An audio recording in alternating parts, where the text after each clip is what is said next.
Ce podcast vous est proposé par Total Energy. L'Europe a surperformé Wall Street cette année, mais depuis un bon mois, le marché américain est repassé devant. Qui va finalement gagner le match boursier cette année ?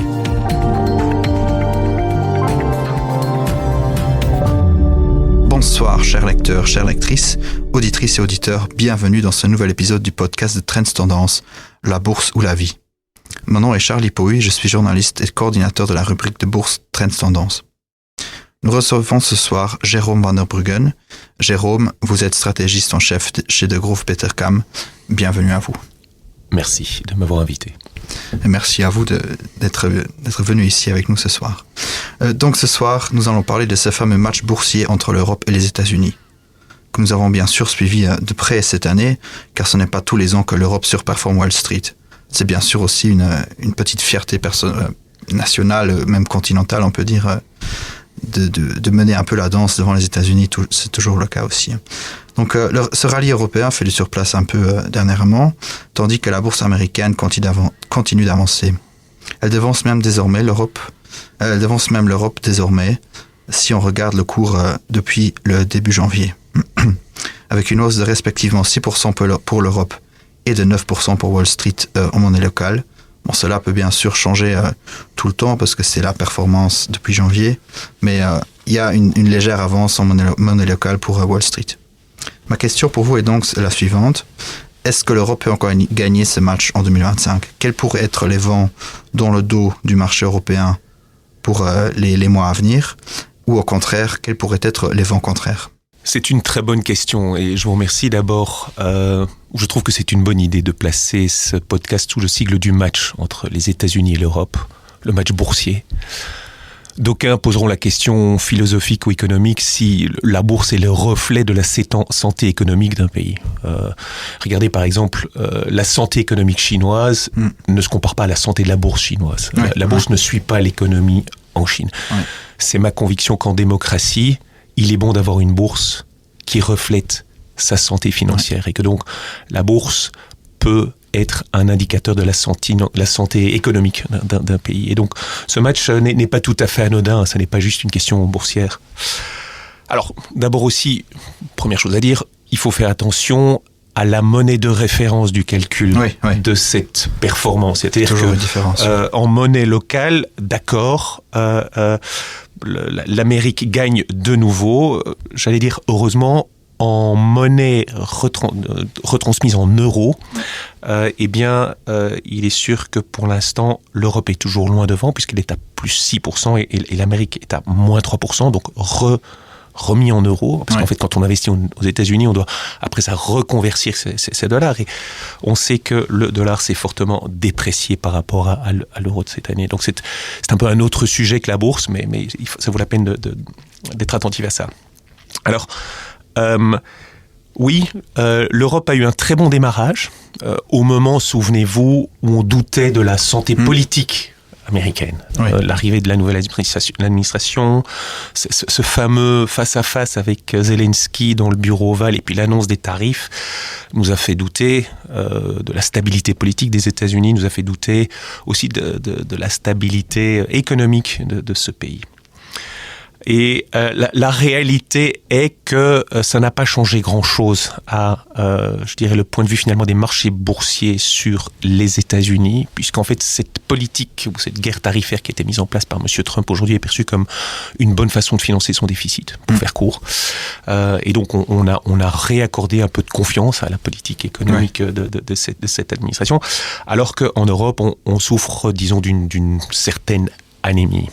Et la meilleure manière de regarder comment le marché exprime cette anémie, c'est de regarder finalement la décote du marché européen quand on le compare au marché américain. Traditionnellement, le marché européen est quelque chose comme 25-30% moins cher que le marché américain. Enfin, j'allais dire traditionnellement. Avant la pandémie, disons, avant le Covid, c'était 25-30%.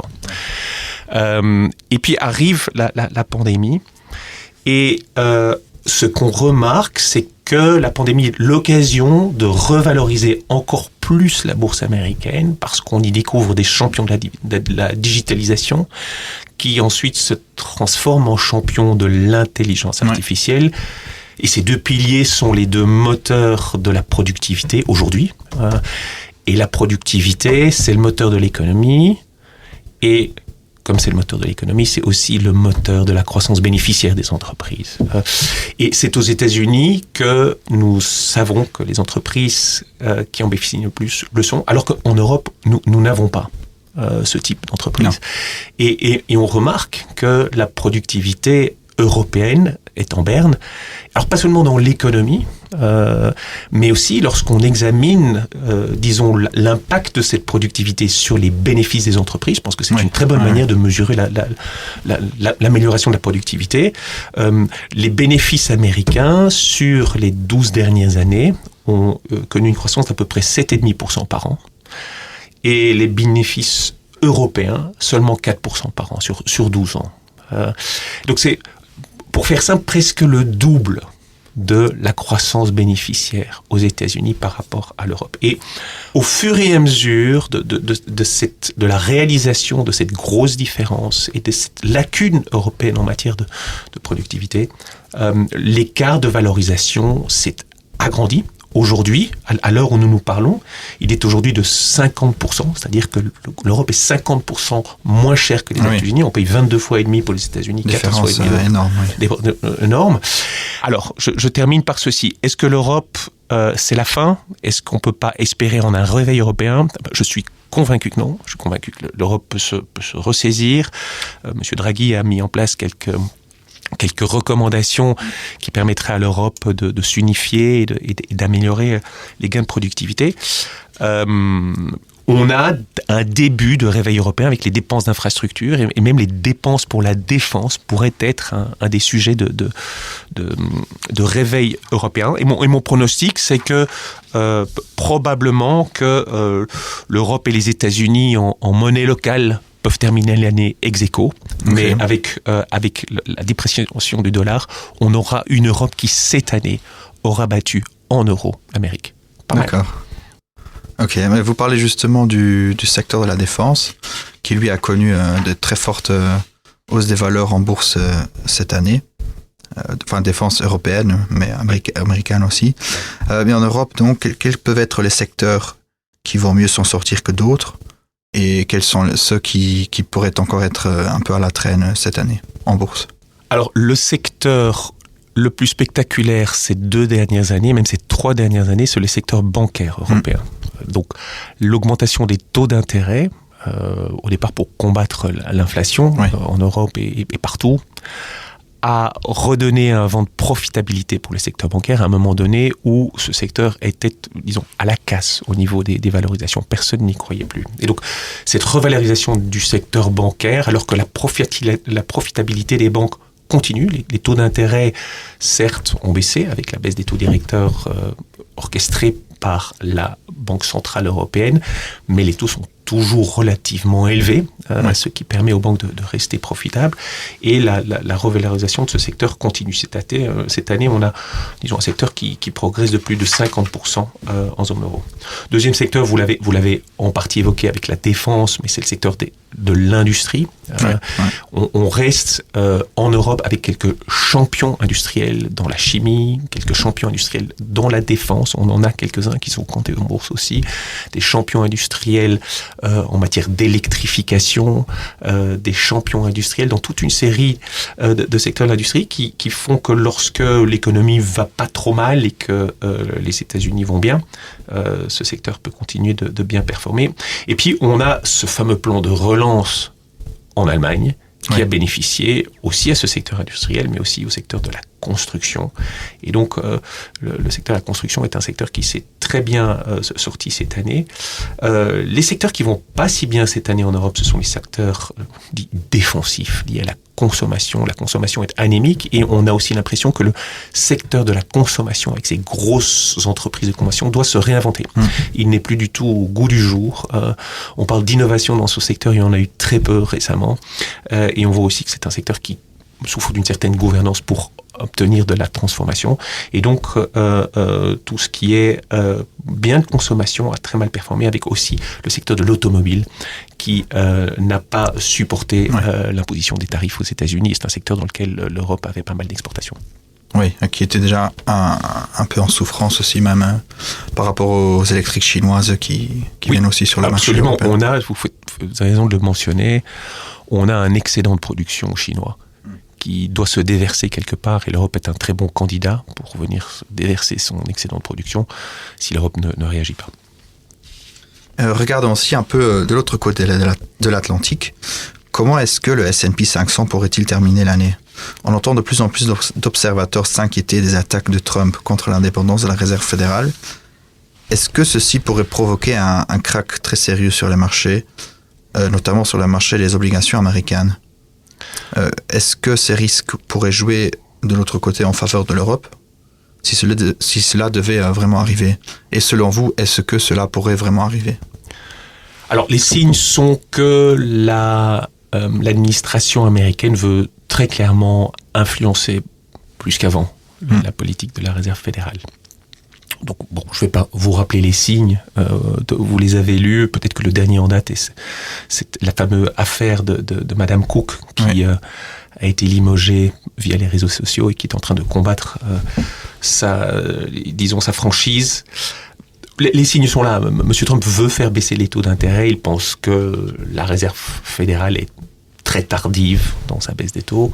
Il le fait parce qu'il veut financer sa dette à bas coût, mais il le fait aussi parce que toutes les entreprises américaines, en fait, le cœur de son électorat aujourd'hui se finance à des taux d'intérêt bien plus élevés que partout dans plein d'autres régions. Ouais.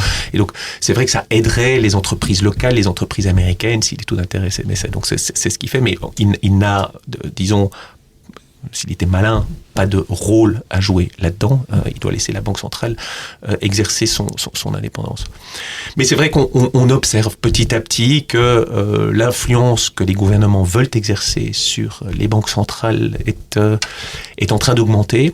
Est-ce que c'est un drame pour les marchés financiers ? J'ai envie de vous dire que si jamais l'inflation est sous contrôle, le marché financier ne va pas y accorder une très grande attention.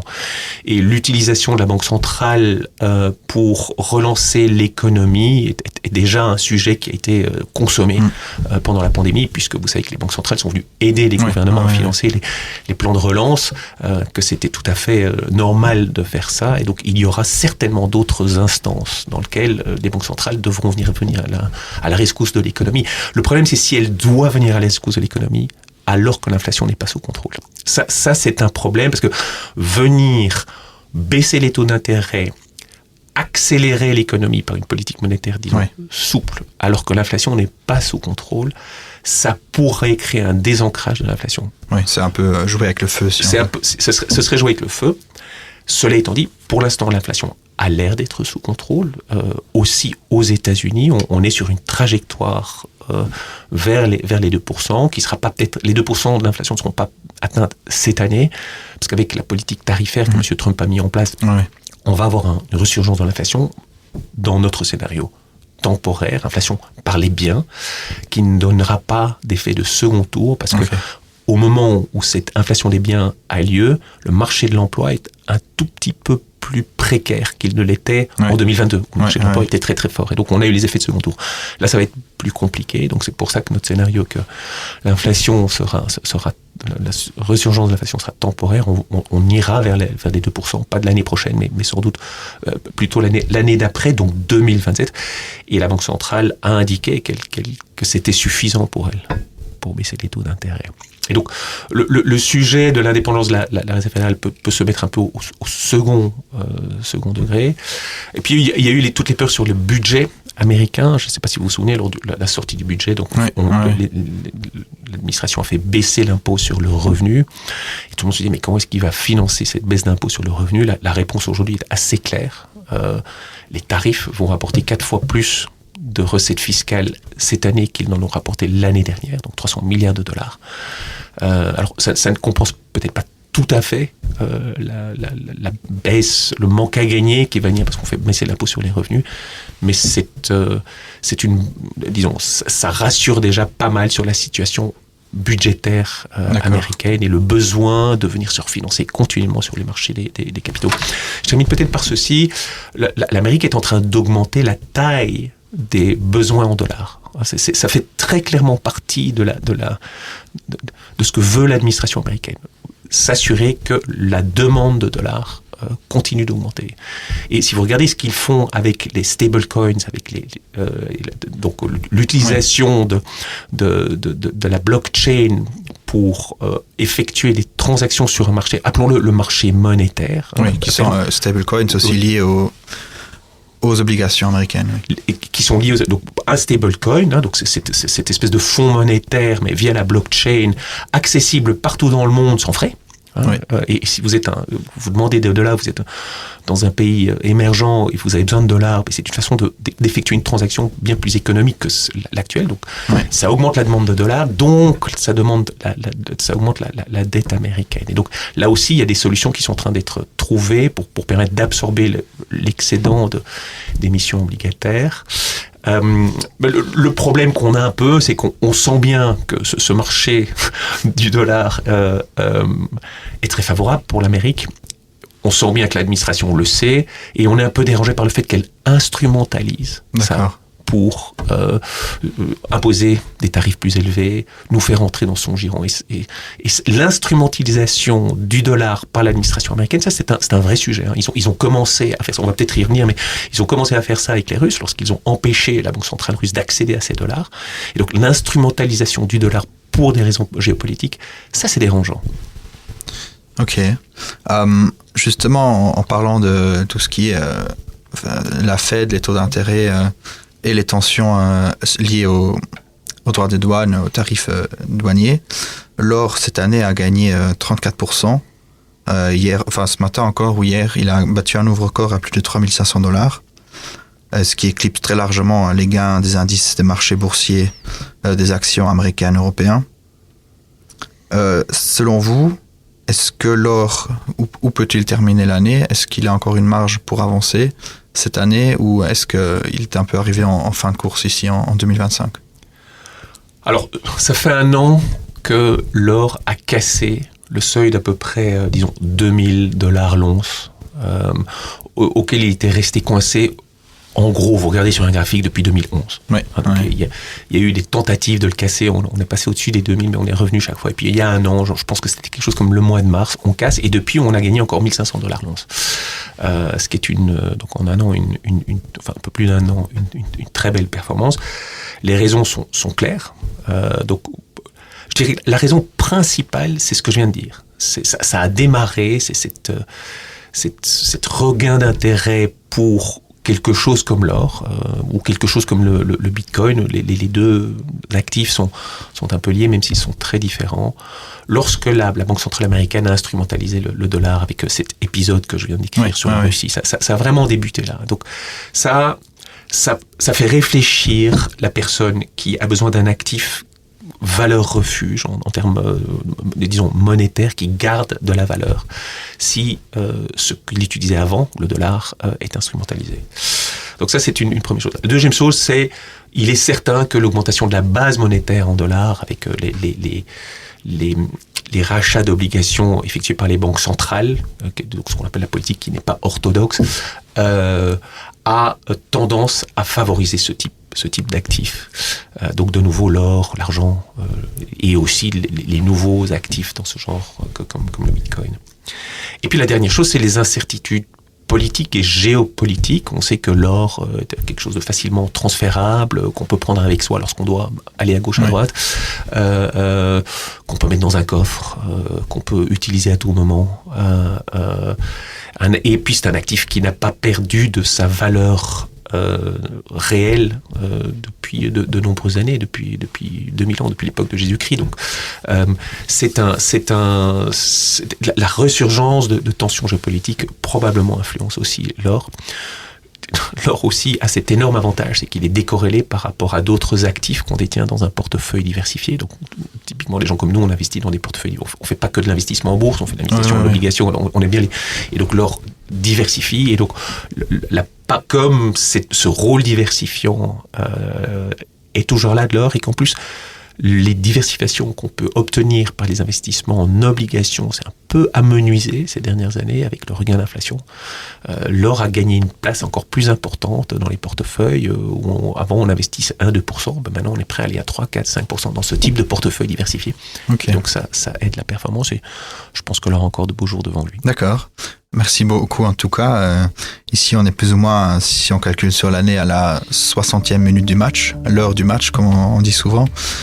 Donc le reste du match risque d'être très passionnant toujours pour l'Europe, les États-Unis et l'or. Merci beaucoup pour votre écoute et à bientôt. Merci Jérôme van der Bruggen. Merci Charles. Merci d'avoir écouté ce podcast proposé par Total Energy.